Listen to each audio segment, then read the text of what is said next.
जड़ों के प्रकार।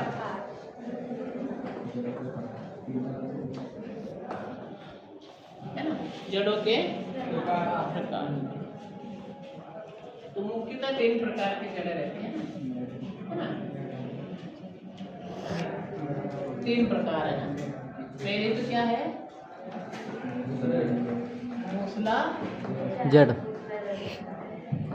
दूसरी है ना, रेशेदार। क्या है, रेशेदार। तीसरी है अपस्थानिक जड़ें,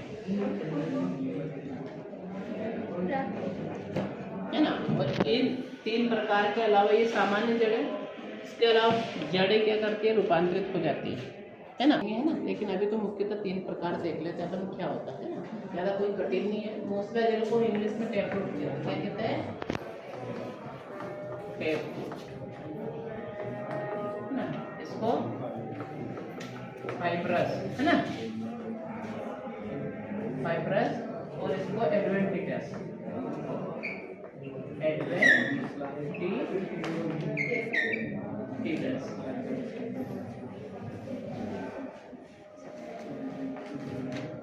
ये 3 जड़। अब इनकी डेफिनेशन क्या है तीनों की, है ना।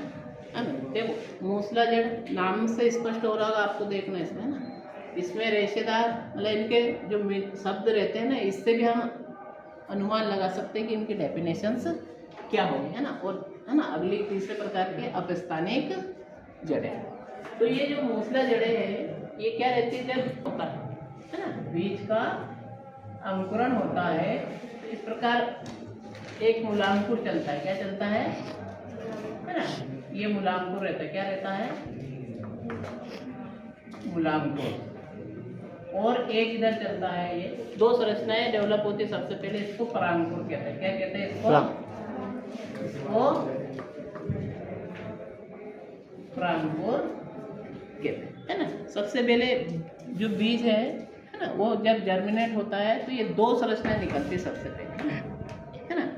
एक मूलांकुर है, है ना। इसको इंग्लिश में प्लूमुल कहते हैं, इसको रेडिकल कहते हैं, है ना। तो ये मूसला जड़ हमेशा इस मूलांकुर से विकसित, किससे विकसित होती है, मूलांकुर से विकसित होती है। जैसे कि मैं इधर बता देता हूँ मूसला जड़ का, जैसे कि ये है, इस प्रकार मूलांकुर से ये विकसित,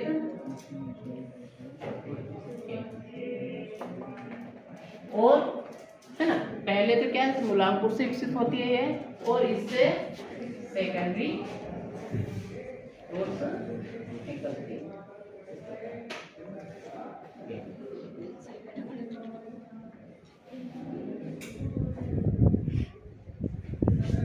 देखो, ये जो है मूलांकुर से बनते हैं, हमेशा वृद्धि करती है, ये कभी नष्ट, मूसला जड़ जो है, ये जो जिससे बनी है ना, ये हमेशा लंबी रहती है और कभी समाप्त नहीं, और मोटी होती है ना। अब इसका ये टिप है, अग्र सिरा, इसको सिर से बोलते हैं। क्या बोलते हैं, सिर, है ना। तो इसे प्राइमरी रूट कहेंगे, है ना। ये कौन सी होगी, इससे जो निकली इसको क्या कहते हैं हम, द्वितीयक जड़। क्या कहेंगे, द्वितीयक जड़। और इससे जो निकली उसको क्या कहेंगे हम, तृतीयक जड़। ये पार्श्व जड़ क्या है, इसके यहाँ से थोड़ी लंबी रहती है और यहाँ पे थोड़ी छोटी होती है, अर्थात जड़ के जो अग्र सिरा, शीर्ष सिरा, उस पे जो पार्श्व जड़ें रहती है वो छोटी होती है। कैसे होती है, इस सिरे की ओर छोटी, और जो ऊपर वाला जो भाग है उधर कैसी जड़ें रहती है, थोड़ी बड़ी, है ना, लंबी होती है ना। तो ये इसकी रचना है। अगली है, दूसरा प्रकार है जड़ों का रेशेदार, मतलब नाम ही पता चल रहा है कि रस्सी के समान, एक पतली रस्सी के समान जड़ें रहती है। कैसी रहती है, एक पतली रस्सी के समान ये जड़ें रहती हैं। और ये भी कहा कैसे निकलती है जड़ें, देखो, जब बीज अंकुरण होता है, ये मान लो सीड है, इससे ये मूलांकुर बना और ये परांकुर बना, तो कुछ समय बाद ये क्या करेगा, मूलांकुर वृद्धि रोकना, उसकी वृद्धि रुक जाएगी। क्या होगी, है ना, मूलांकुर की वृद्धि रुक जाएगी। फिर इससे अनेक जड़ें विकसित होगी। यहीं से जो एक मेन जड़ है ना, उसकी वृद्धि रुक जाएगी। इसकी वृद्धि रुक जाएगी तो फिर वहाँ क्या है, एक से अधिक ऐसी पतली रेशेदार जड़ें, तंतु के समान जड़ें निकलती है। इनको क्या कहते हैं, बीजपत्री पौधे, है ना। अधिकतर या प्रायः बोल सकते हैं ना, मतलब कुछ अपवाद भी हो सकते हैं ना। तो प्रायः या अधिकतर द्विबीजपत्री पौधों में पाई, और ये जो रेशेदार तंतु के समान जड़ें, ये से एक बहुत सारी निकलती है, वृद्धि करती है ना, एक समूह में पाई जाती है, गुच्छे के रूप में, है ना।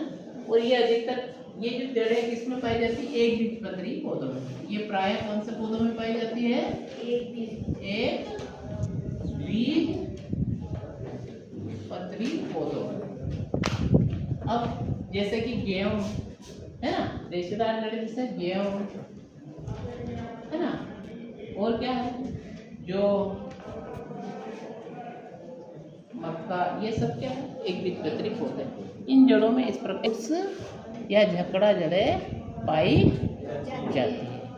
इससे प्राथमिक द्वितीयक तृतीयक जड़ें, इनसे ये जो प्राथमिक द्वितीयक तृतीयक जड़ें ना, ये जड़ें इनसे नहीं निकलती। सामान्य है, इनको देखो चित्रों को और लिखो, है ना। चित्र देखो, दिमाग में चित्र लाओ अपने, और उसके बारे में लिख सकते हैं ना। कोई ज़्यादा ऐसा दिमागी काम नहीं ज़्यादा है ना, इसलिए कौन से पौधे में पाई जाती है? अभी तो बताया था। जितने अब ये आप तब समझ में आएगा जब आपको पता रहेगा कि एक बीजपत्री का मतलब क्या होता है और द्विबीजपत्री का मतलब क्या होता है। द्विबीजपत्री का ये डाइकोट और मोनोकोट, इंग्लिश में कहते हैं डाइकोट और एक बीजपत्री, और द्विबीजपत्री का जब तक अर्थ याद नहीं रहेगा, है ना, मोनोकोट और डाइकोट।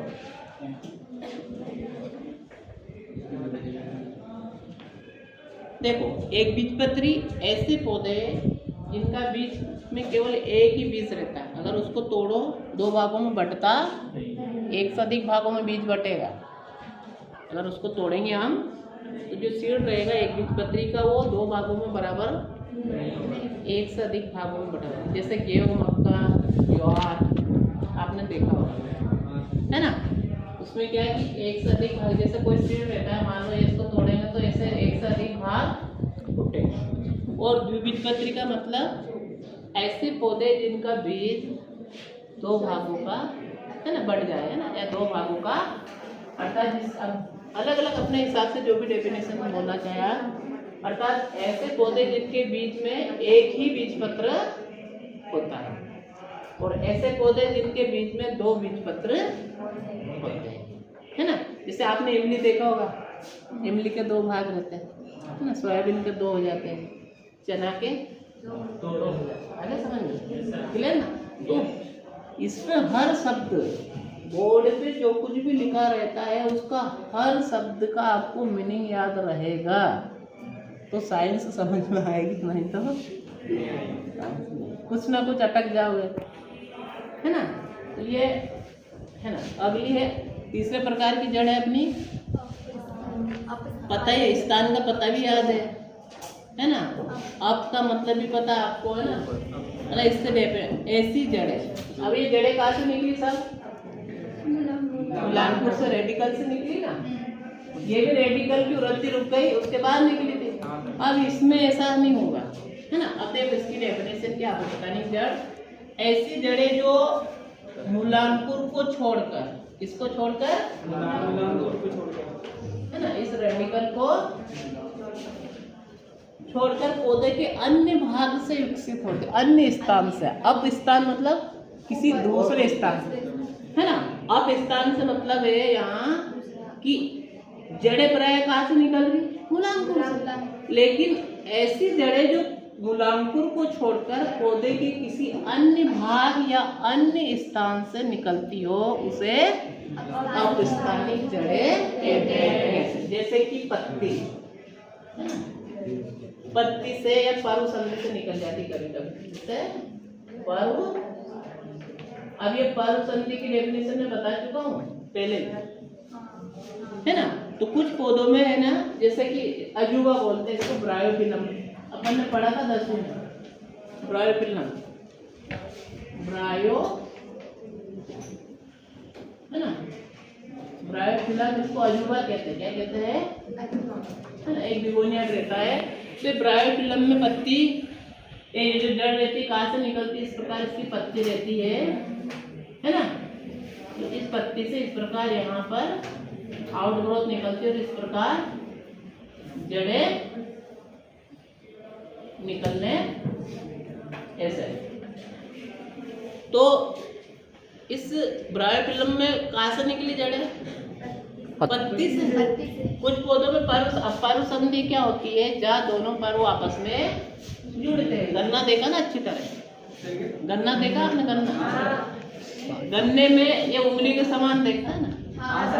तो जैसे दो भाग जा मिल रहे, जहाँ दोनों परु मिल रहे हैं, एक परु ये है और एक परु ये है, तो मान लो इसको भी परु कहेंगे हम, इसको भी परु कहेंगे।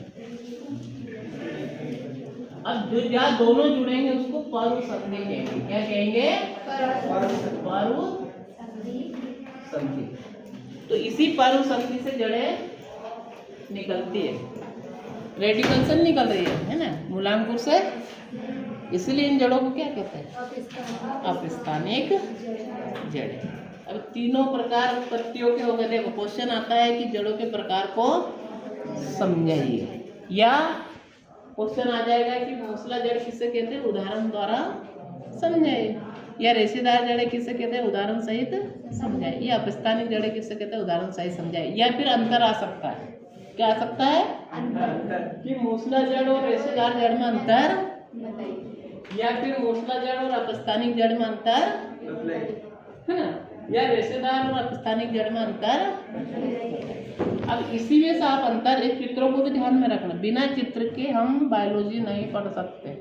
मतलब जैसे जैसे सुविधाएं बढ़ते जाते हैं, वैसे वैसे बच्चे आलसी हो रहे हैं, मॉडर्न होते जा रहे हैं। क्या होते जा रहे हैं, आलसी मॉडर्न। मतलब हमारे टाइम पे इतनी सुविधा नहीं थी, ना तो टेबल थी, ना पंखे थे, टेबलें तो कम थी।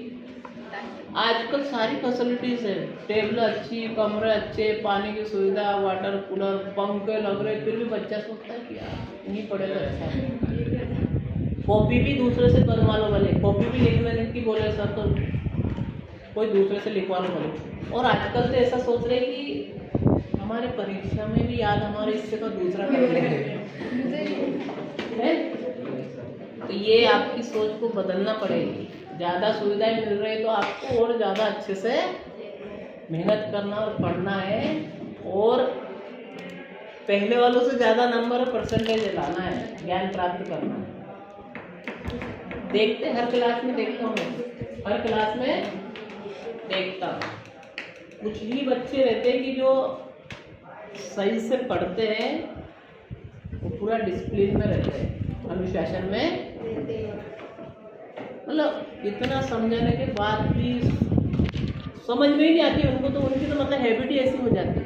उनको भले ही कैसे भी डांट दो, समझा दो, लेकिन उनकी हैबिट चेंज नहीं करती।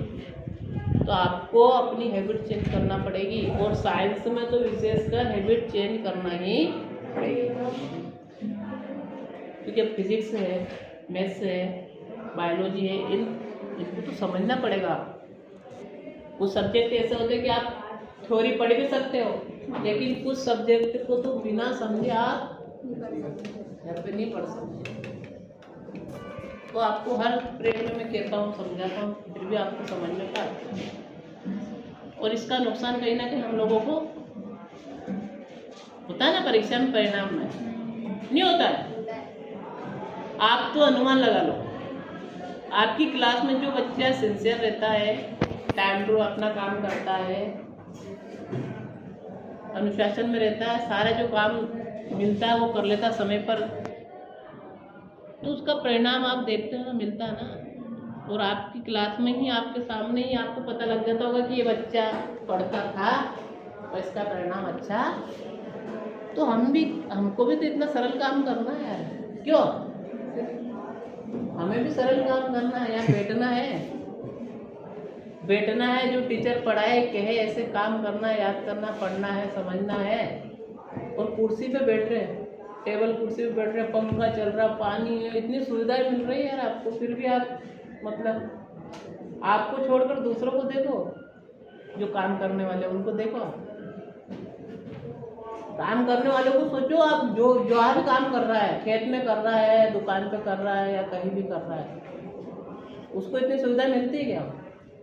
फिर भी वो उसके काम को करता है, और आपको इतनी अच्छी सुविधाएं मिल रही है, फिर भी आप नहीं पढ़ते, तो फिर क्या करता है? मन दुखी होता है, मन दुखी होता है, तो टीचर का भी और पेरेंट का तो होगा ही है, फिर बाद में रिजल्ट आएगा। माता पिता का दुखी नहीं होगा क्या मन? टीचर का भी होता है, और अपना आप भी पछताओगे। इसलिए मैं जो कहता हूँ, बातों को ध्यान में रखो और काम करो समय पर, रोज का काम रोज, कल कभी नहीं आता। हम भी सोचते हैं, हम लोग भी सोचते हैं कि यार कल करेंगे, तो कल तो चलता ही। मैंने एक दिन पहले ही बताया था ना, सुबह अलार्म भरते हैं अपन, 3 अलार्म भरता है तो एक साथ। हमारे समय तो एक घड़ी आती थी पहले, तो वो भर देते थे। अब तो मोबाइल में क्या करते हैं, 3 अलार्म, 5 बजे की भर दी, 4:30 की भर दी, 4 की भर दी, 6 की भर दी। तो हम क्या करते हैं, उठते क्या? कल उठेंगे यार, नहीं 4 वाली को बंद करिए अलार्म को, और 5 बजे उठेंगे, निश्चित उठेंगे। फिर 5 वाली